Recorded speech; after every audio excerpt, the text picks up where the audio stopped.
So yun guys, nandito pa rin tayo. I-obserbahan pa rin natin kung may natagos pa rin ang kulat dito. Connect na natin yung radiator, yung mga hose, at saka yung kanyang clamp kung maayos yung pagka-clamp. So yun si Sir. Dito yung sige. Shoutout nga pala sa bago sa nagpili sa akin.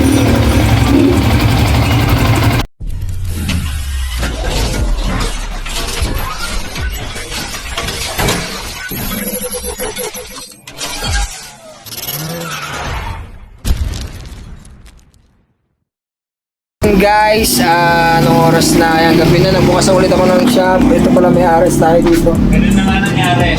Tapos ayun yung motor ni Sir. Yan o. Pasok dito sa loob. Pasok na, Sir. Pasok na? Oo, magtutulak ka naman ngayon. Tulak mo papasok.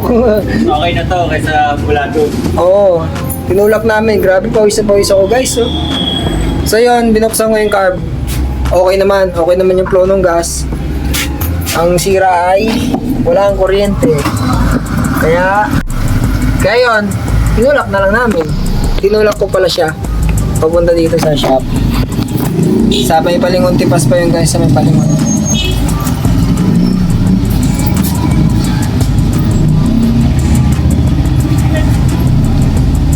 Thank you, boss.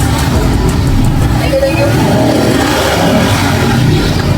Kailangan pang bibigay yung ano eh. Bukas na lang boss ah. Bukas na natin gagawin yan.